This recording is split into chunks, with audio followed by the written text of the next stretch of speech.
Okay, allow me to introduce myself.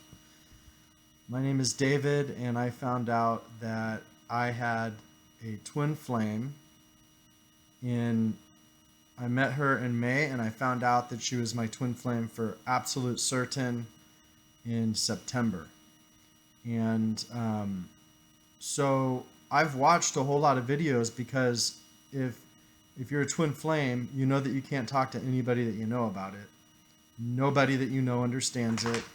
And even if they do understand it, but they don't have one, then it's easier to talk to someone like that. But there's not too many people like that. So I've used YouTube to get almost all my support, and I have found that even the people that are open to it, it's still difficult to explain to them the dynamics, the feelings, the emotions, and the energy.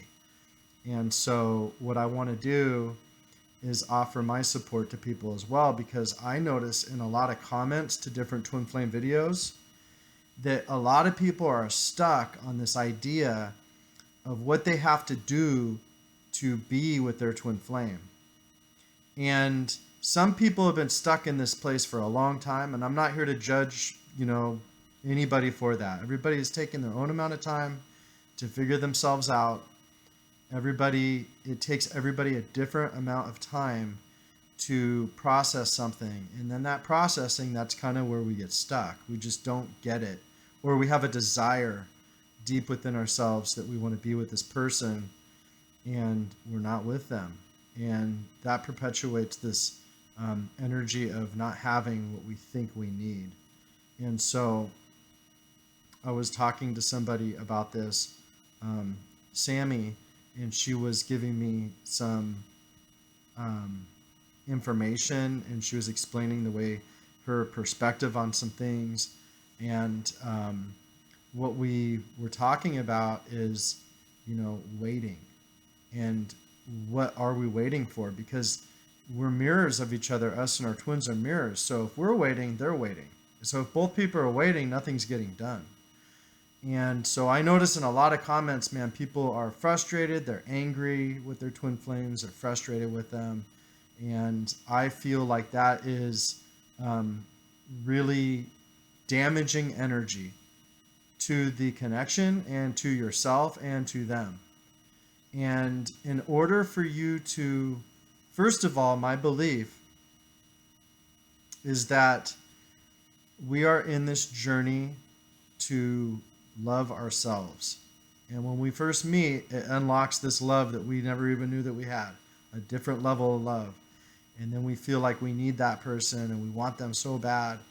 And then we have separation, and that triggers, for me, it triggered abandonment and betrayal. And I'm not saying that she betrayed me, because I don't feel betrayed by her, but it triggered my betrayal. It triggered my abandonment.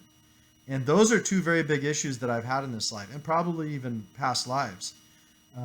It hit me so hard.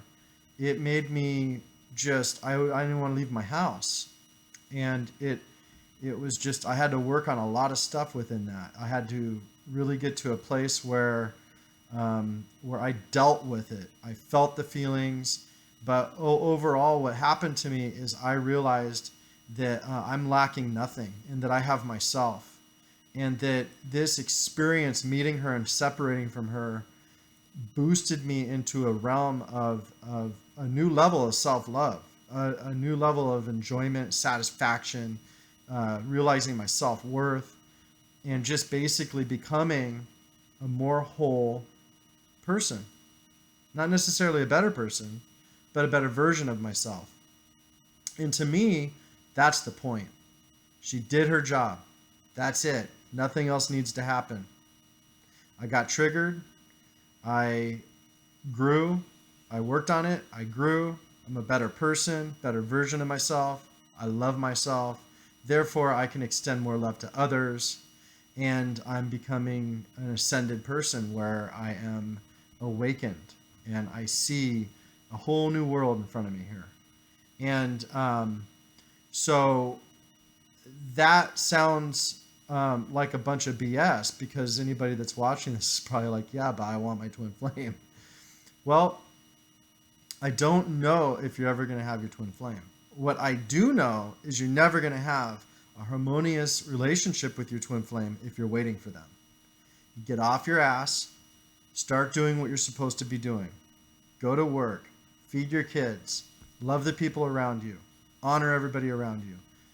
Give to people what you want back to you. If you have negative thoughts about your twin flame, if you feel negative energy coming from your twin flame, send back love. Send back unconditional love, okay? And go about your day.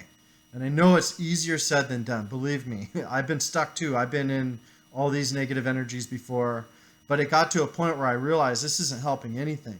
It's just perpetuating this negative recyclable energy that goes back and forth and back and forth. And you know, there's a lot of illusions. A lot of illusions that, oh, is she doing this? Is she doing that? This is triggering me. I'm being betrayed. I'm being hurt here. And the truth of the matter is, maybe none of those things are happening. But whatever it is that's happening, it's triggering me to resolve issues from within so that I can become a better version of myself. And I feel like when you can realize that nothing's going to happen by waiting. Nothing is going to happen by waiting for them. You're just going to perpetuate the waiting game. You're manifesting more waiting. You need to get off your dead ass and start doing something. Start giving to other people. Start sending better energy to other people. Open the door for somebody. Let everybody go first. Let them go before you. Push your ego out of the way. Realize what your ego is and let it go. Because one of the things that I've learned over the course of this time is that if you don't live in humility, you're going to be humiliated. And that humiliation forces you into humility. And it's not fun that way. But if you humble yourself, if you realize that we're all just as good as the next person, nobody on this planet, I don't care how awakened somebody is or how asleep somebody is, there is nobody that is more important or more special than you. And there's nobody that you're more important or more special than. Nobody. All of us play a role. And enough of the bad, bashing and bad mouthing the karmics. Okay, they're individuals. They're here to show us something. They're here to help us grow, and we are here to help them grow also. And I was a karmic for my ex-wife, and I have a twin flame. There you go. Played both roles. Was in both places. And I will tell you that when I was going through my divorce, I was the evil karmic. I really was. I was not living in a harmony. I wasn't in a high vibration. I was in a spirit of wanting to damage her. And you know what? I forgive myself for that. And she forgives me for that because we both grew and we both can talk to each other now. And we both realized that what we were doing is perpetuating this negative energy back and forth to one another. We both played that role. She was my karmic. I was her karmic. So I think that people should realize that, it's not the evil karmic that's the bad guy. We chose to have this person show us who we are and trap us in a situation or make us feel the illusion of being trapped specifically so that we could get through that challenge, so that we could become better people, so that we could have a more harmonious life.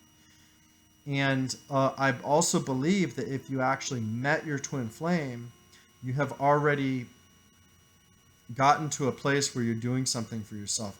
You must be past some blockages in order to meet them. And then when you meet them, you realize you have a lot more blockages than you thought you had. So I really want to start off by saying everything I just said. Honor and love the karmic, honor and love your twin flame, and honor and love yourself. And really just realize that you're a very important person, and so is everybody else. Because why? Because when you start thinking that because you have a twin flame and all this other stuff, you got a twin flame, so you must, you're awakening, you're ascending, you feel the energy, Kundalini's rising, you're more psychic, you're more gifted, you're able to have different abilities than you ever thought you had before. Just because other people don't have what you're getting doesn't make you better, but if you think it, your ego starts to get in the way. And the ego can play a very, very good role in our lives. The ego protects the self, but the problem is the ego thinks it is the self, and it's not. The ego gets in the way of a lot of things. If you're in a fight or flight situation or a danger situation, ego does a great job. But another thing that the ego does is it makes you think that you're better, and it creates blockages and disharmony. It makes you have a false sense of yourself. People that are really, really insecure tend to boost up their ego because that's how they get things done. That's how they interact in the world. They're able to go out there and interact with people because they've boosted their ego, because deep down inside, they have low self-esteem. And those are the people, those people with the big egos that are trying to hurt you all the time and try to put you down and tell jokes about you and laugh at you and all of that stuff. If they're pulling you down or trying to pull you down, they're already beneath you. And the only thing that you can do for them is give them love. You don't have to talk to them. You don't have to do anything nice for them. You don't have to do anything mean to them. You just project love back to them. Understand that they're in pain, okay? They are in pain just like one time you were in pain. And maybe right now you're in pain. You know, this is the most important thing about the ego. It's because when you realize that you one day, we all were that person that we didn't want to be. Like, for instance, the other day, a guy on the freeway cut me off and then he slowed down. And I was like, oh, I've done that. But there's been other times like, hey, that MFer, you know, and I get all excited, get on their butt, honk my horn, flash my high beams. I've been that dick. I've been that dick. And, you know, I've been also the person that someone else did that to. But nowadays I realize I'm not better than anybody. I've made the mistake. I've cut somebody off and slowed down. I've been an asshole on the road. I've been no better and no worse than everybody else that I've seen in my life. We've all played the role. It's a two-way street. And so once you realize that you have played that role, that you have been that bad guy, it allows you to take the separation, take the divide out of the whole scenario, out of the dynamic that's occurring in this division place of ego. I'm better than this person did this to me, I'm going to show that person. When you take the divide out of that and you reflect back love and you say to that person with compassion, I did what you just did before, I forgive you for it, and I forgive myself for being that person also, everything starts to change. Because within that dynamic is resistance, and I was just talking about this too. When you resist something, you attract it into your life. When you cease resisting something, it no longer is attracted to your life. This is how you manifest things that you don't want in your life. Because just by not wanting it, it comes to you. It shows up. And that's because it shows you and gives you the experience of having resistance. When something shows up in your life that you do not desire in your life, resistance begins to form. And as that resistance begins to form, energy starts to go all over the place, and you feel this, I want this out of here, and it just doesn't want to leave, whatever it is. But what's really cool about this, and this came to me in the channeling, is I saw that the kind of a vision channeling, whatever it was, didn't come from me, it came from source. As this resistance is building and building and building, and you're pushing and pushing, and it's pushing back and coming towards you, this resistance builds tension, okay? It's like a rubber band or a slingshot, and that tension is forming and forming and forming until your breaking point. And what happens is when you finally are ready to let go of it, when you finally let go, this tension, like a rubber band, catapults you, completely catapults you into a completely different, wonderful, amazing reality where you realize that by not resisting anymore, by letting go, by not fighting, everything that you don't want went away. You don't even think about it anymore. You're living in a new moment, a place where you can really manifest the things that you want. And if you start to work on yourself, the mirroring will occur in your twin, and they'll start working on themselves. And if you start sending love to them when you're feeling negative energy, they will start sending love back to you. And when you feel complete within yourself, as a bonus, maybe you will get to have union or reunion with your twin flame. That would be a great bonus. That'd be a really awesome thing for you. But I really want to emphasize to stop sitting around waiting and wondering. I've done it though. I'm not saying that I have not done that. I did do that. I waited and wondered and waited and wondered and felt pain and sadness and grief. And then I felt joy and happiness, and I did something with my life, and then I felt negative energy pulling me down. Oh, and also, everything that you feel that's negative is not always from your twin. Sometimes it's an illusion that you create to trigger something within yourself so that you can work on something new that you haven't been working on. And those negative energies that we feel don't always come from our twin. So don't always assume that they do, and then just start projecting it back to them, because now they're getting something that they didn't even send to you. And the mirroring really does work. I mean, if you're doing something, they're probably doing something too. So something that you're doing, they're doing. And I've seen that happen. Now, I'm in separation. So I need to be in separation because I'm fulfilling and filling my own cup. And I'm having an experience where I'm getting more self-worth. And I'm really having a lot more self-love. And I don't accept certain things into my life anymore. And it's my growing experience. And I'm okay with it. Don't always like it. I do wish I could see her and talk to her, because she's the one person that I've met in my entire life that I've never experienced anything like it. And I want that again. So maybe I'll come back and send another video.